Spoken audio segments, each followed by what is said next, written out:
Welcome to the Legal Edition. I'm your host, Attorney Mary Kay Loyan. Today we welcome Chris Schaffner. He's an engineer and lead fellow of the Green Engineer, a certified B Corp that does green and sustainable design consulting. Our show topic today is LEEDing by Design, how eco-friendly, sustainable green building can sustain and be friendly and help your bottom line. Let's welcome Chris Schaffner. Thank you very much. Welcome. Well, Chris, can you tell us something about the LEED, what it is and how it works? Sure. LEED stands for, it's L-E-E-D, it stands for Leadership in Energy and Environmental Design. It's a green building rating system that was developed by the U.S. Green Building Council, which is a nonprofit based in Washington, D.C.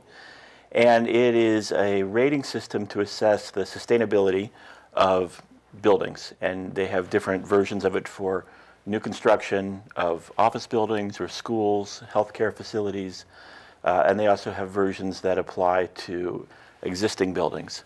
And the way it works is that there are different categories of concern, and within each category there are things you have to do and then things that are optional. Depending on how many of those optional things you do, you get points. And depending on how many points you get, you can be certified, and you can be certified at different levels. The basic level is just certified, and then it's silver, gold, and the top level is platinum certification. So there are only a few buildings in the world that have achieved that highest level platinum certification. I see. Now, is LEED, it has different standards. You said the platinum and so on, the gold. Now, LEED is a third-party certifier, is that correct? Yes. So the way it works is the project team puts together the documentation for certification. So in the case of a new building, the architect and the engineers and the builder would all document the design and the construction process. And then at the end of that process, they submit the design to the reviewers for LEED, and they look at all those documents that have been prepared and say, yes, you earned that credit because you did those things, or they might say, well, no, you weren't. You didn't actually follow what was needed to be done, so you don't get that. And they ultimately, that third-party review ultimately decides who is, what level of certification you get, whether you get certified. Okay, and what does certification do? I think the audience might be unclear on that. What can that do? That's a good question. So the basic thing that happens when you get certified is you now have the ability to claim that your facility is a green building. So in a way, it's like the good housekeeping seal of approval, for example, right? So instead of just, if I say my building is green, well, I may be believable or I may not, but if a third party has said it's met that standard, then it has some sort of weight in the marketplace. And so we see on commercial development, for example, a lot of developers want to be able to show that they are green buildings when they're attracting tenants, and they can fill up those buildings faster, get better rents. Government buildings want to show that funds have been used to create a good building. And so, for example, in many places like the state of Massachusetts, the state requires that new construction projects over a certain size meet the LEED standards. The federal government, GSA, General Services Administration, also has requirements around green building and LEED. Many parts of the country have similar sorts of requirements for government buildings. And so it's a way to prove that what you say you've done has actually been completed or accomplished. From what I have read about LEED, people can get credits, energy credits. Is that correct? Energy credits from both the government and the state, depending upon what state they are in? Yeah, so let me step back a second. So LEED covers 6 basic categories of sustainability. Location and transport, so that's things like, are you well served by public transportation? Are you building in a walkable community? Sustainable sites, that looks at things like how you deal with rainwater and open space. Water efficiency is another piece. How much water do you use? What do you do with the water that you've used on site? Do you recycle it? How does that work? Energy, and energy is the category that has the biggest weight in the rating system.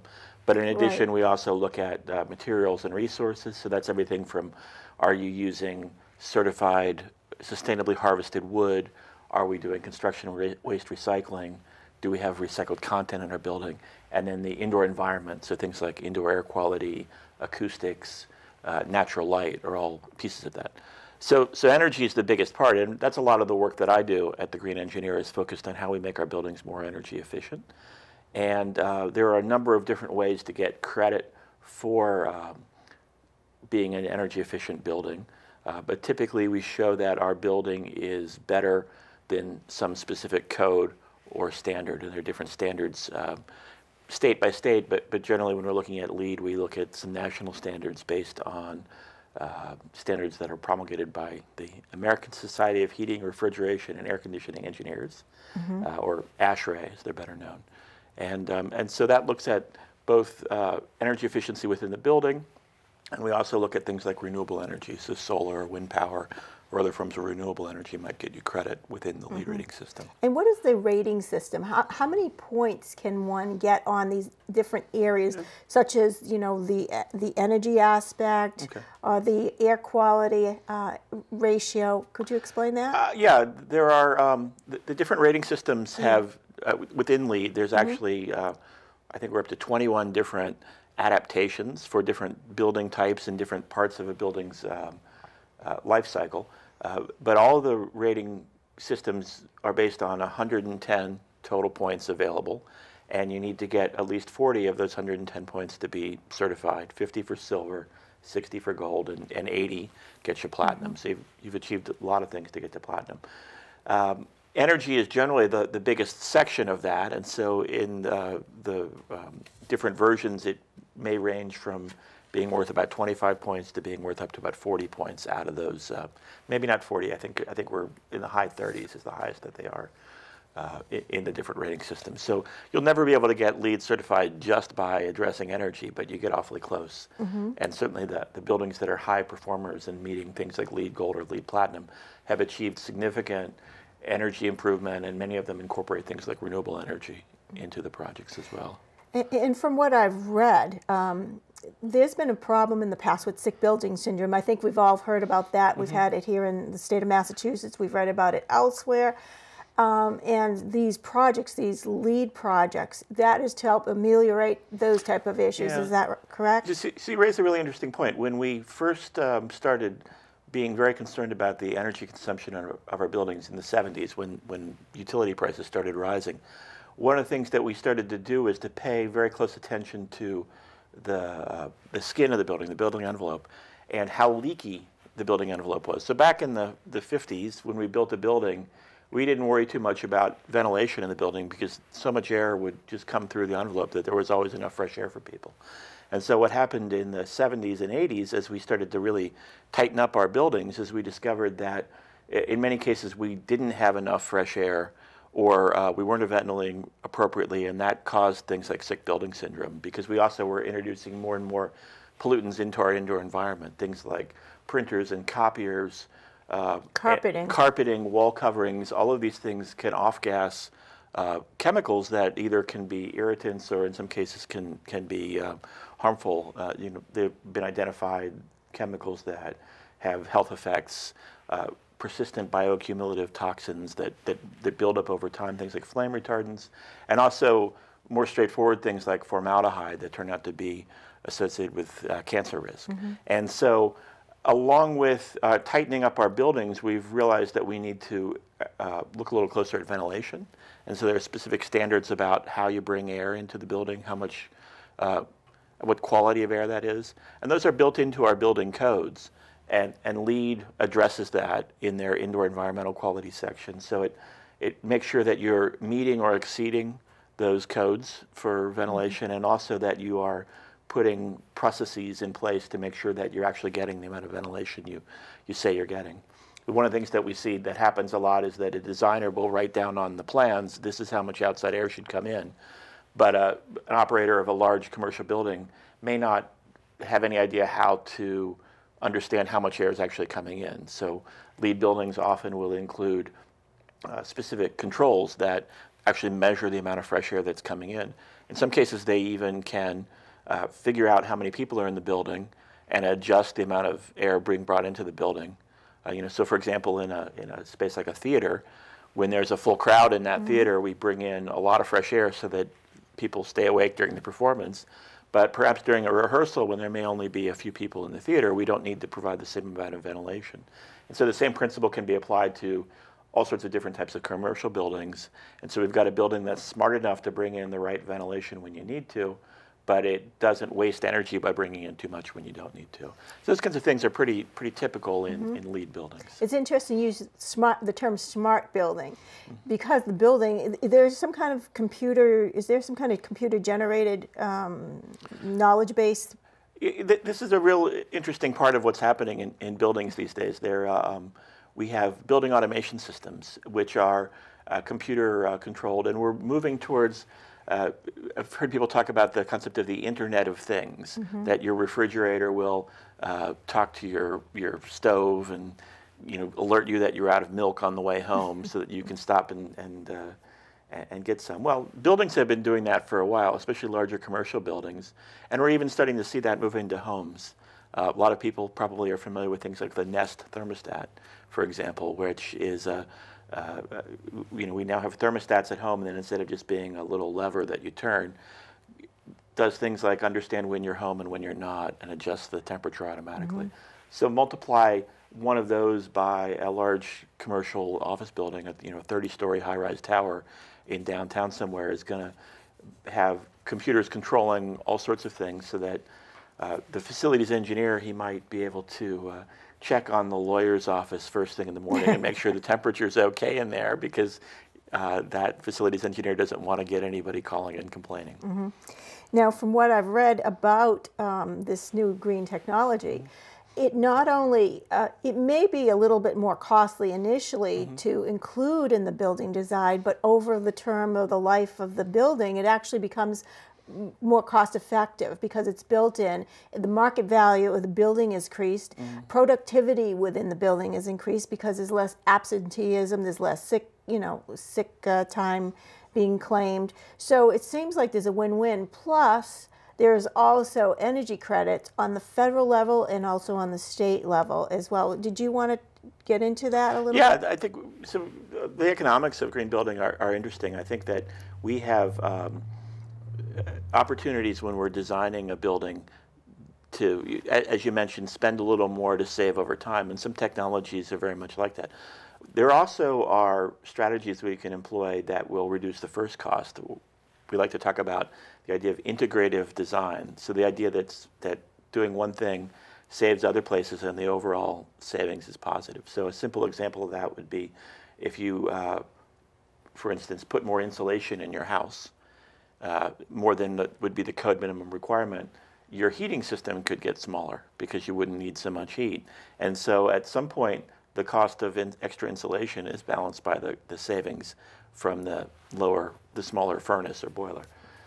But as you say, a lot of these things we spend a little bit more money on, and that's where funding from third parties comes in for some of these. So in many parts of the country, there are utility incentives that are available.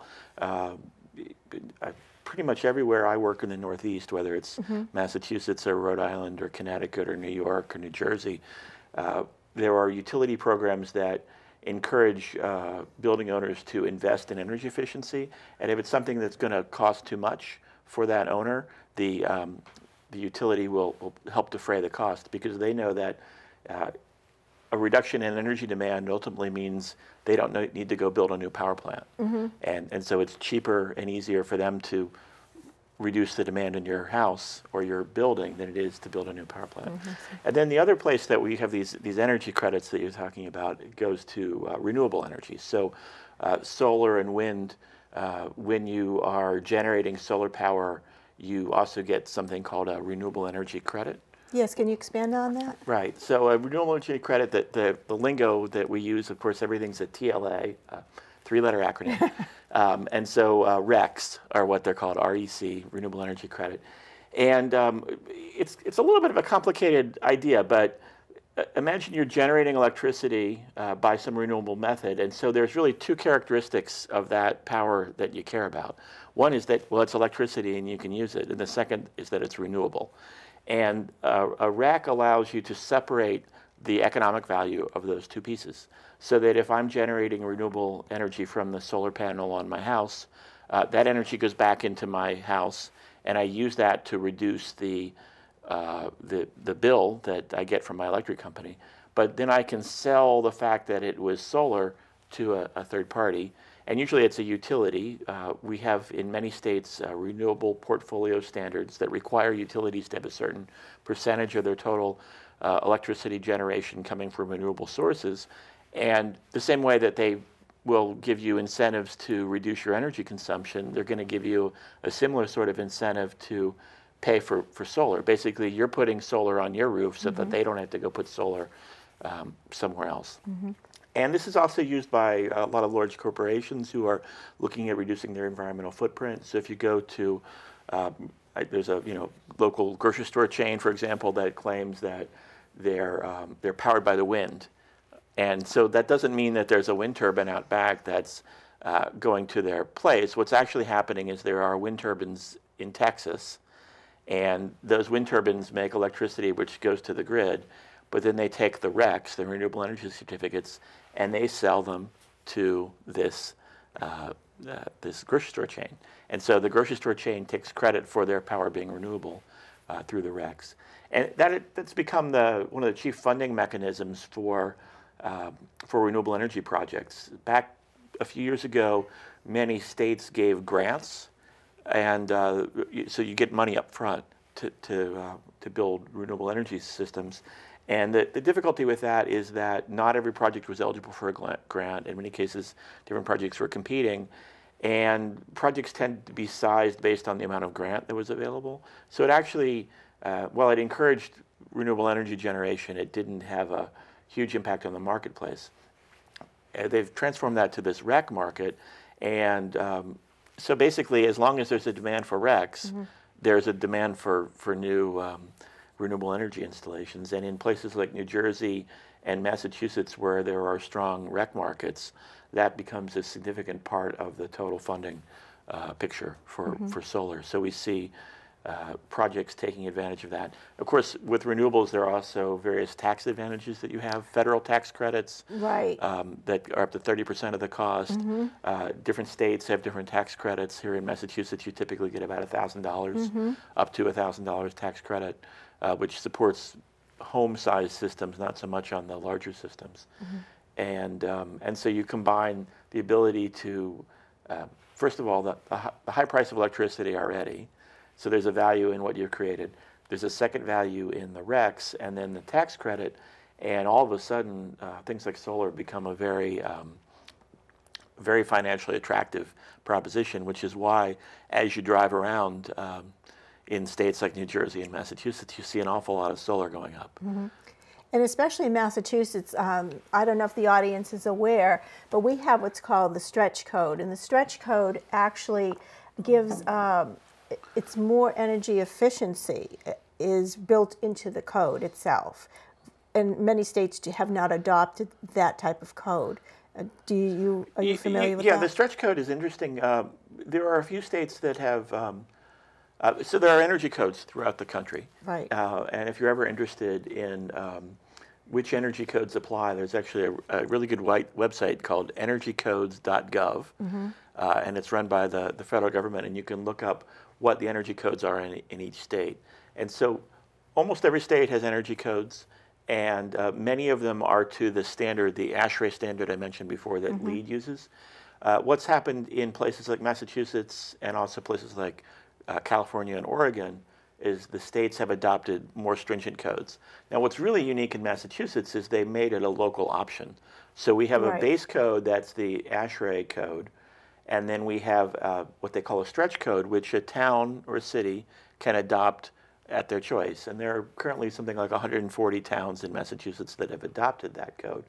And so if your town has adopted that, it means that you need to build new buildings to a more stringent energy standard, more stringent even than that baseline code. So it's typically about 20% less energy consumption.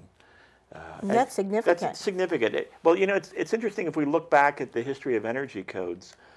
We've had building codes for a long time, since the the tragedies in the early 1900s of factories burning and people being killed and theater fires and things like that. So building code started with a lot of life safety things, and other pieces have come into them. And in the late 70s, we got the first model energy codes. And if you compare a building that would be designed to that code in the 70s to today's code, it's about a 55% reduction in energy. That's significant. So we've cut in half That is significant. new buildings' energy consumption. Of course, we've built a lot more buildings too, but actually the building sector of the U.S., which represents a huge part of our energy consumption, over the last 15 years or so, the overall energy consumption, not just the energy per square foot, but the overall energy consumption has dropped on buildings, and that's a measure of these standards working, and it's also a measure of the economic benefit that comes from being energy efficient. If you're an owner of a big building, you know if you can pay less money to operate the building, that's more money in your pocket for profit. That's quite interesting because the density has increased over time, but you're saying that the costs have decreased. The energy consumption Yes. has decreased, absolutely. Yeah, energy costs, of course, have Right. continued to go up little by little. Although we're actually in a period where energy costs have dropped a little bit the last few years Yes, with they have. all the natural gas that has been found in the U.S. and the slower economy Alternatives. certainly helps too. There's less of a demand when there are less people working, unfortunately. Can you talk a little bit about heating and cooling pumps and Yeah, so a As lot of they the relate. systems that people use in these LEED buildings are maybe a little different from what you might be familiar with.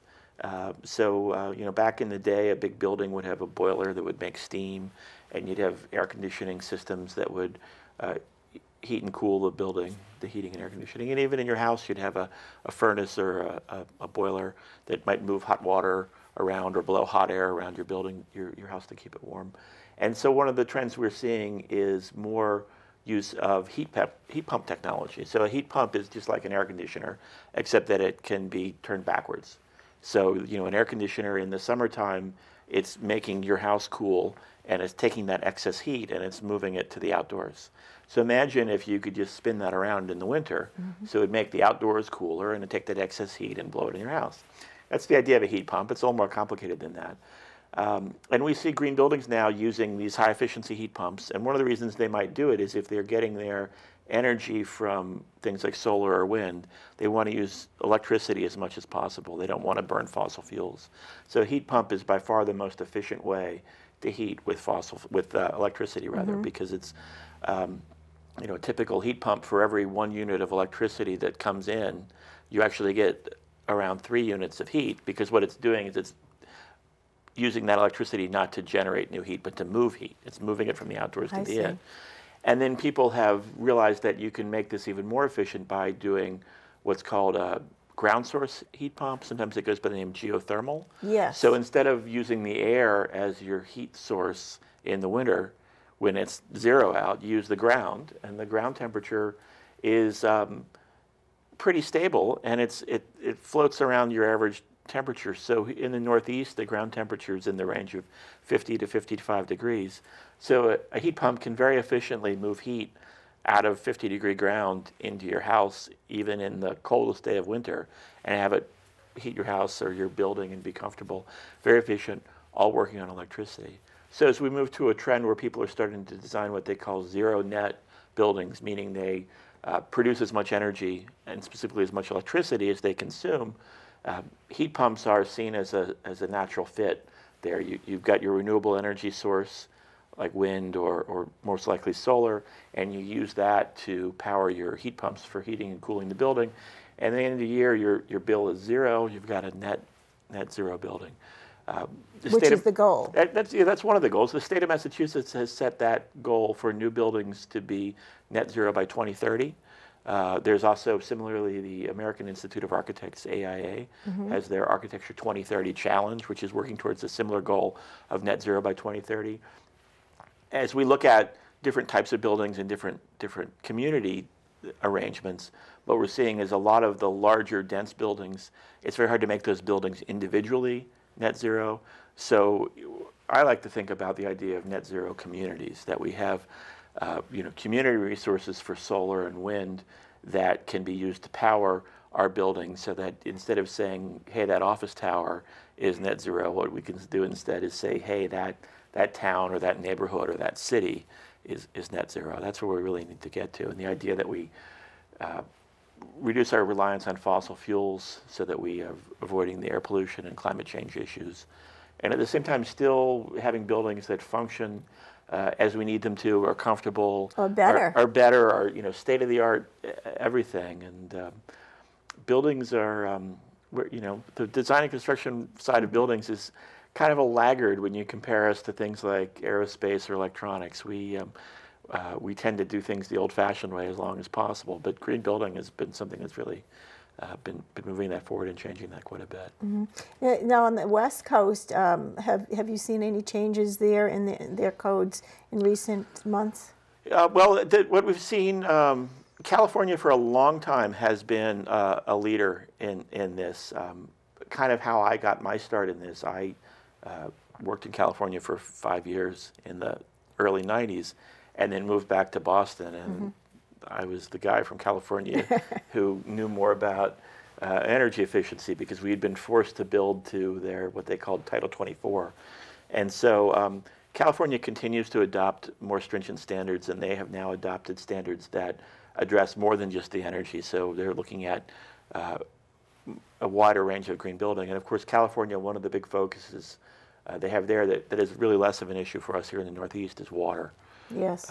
They're having a drought in many locations right now, and have long had a lot of requirements around water efficiency. Here in the Northeast, it's pretty wet, and so our issues are often more about the pollution that our sewage and stormwater might be causing, as opposed to just absolute requirements about water supply. And so our focus tends to be a little bit different here. We focus more on how we deal with the rainwater falling and how runoff occurs, than worrying about just conserving water. Any final thoughts on where this is all going? Well, it's been an interesting last few years. I've been involved with green building for about the last 20, and it's gone from a niche thing that a few people were doing and thinking about, to really being very much part of the mainstream. If you look at the number of buildings being built to LEED these days, it is staggering, the number of square footage, and it is spreading around the world. I think we often think that, they do it better in Europe, or they do it better in China or Japan, but in many ways the green building movement has been something that certainly had seeds all around the world, but it is now spreading from the U.S. to other places. And we're seeing places like Boston or New York or Washington or Chicago, Seattle, those types of cities where it is the norm now for new commercial buildings to be LEED. People will ask why you're not doing LEED if you're not. So it's becoming the standard. It's absolutely becoming the standard. And at the same time, the number of professionals who are involved in this have gone from a few to many. If you're involved in the design and construction of LEED buildings, you can get something called the LEED accredited professional status. Right. And there are now 100,000 or plus people who have achieved that status. Wow, great. Well, so it's big numbers. That's great to hear. Well, unfortunately, we have to end. I want to thank our guest, Chris Schaffner of the Green Engineer, for joining us, and our viewers. Thank you. And I want to point you to our website, thelegaledition.com, if you have questions about any of the issues or topics. And please remember, this is for informational purposes only. It's not legal or business advice. And we look forward to seeing you next time for more of The Legal Edition.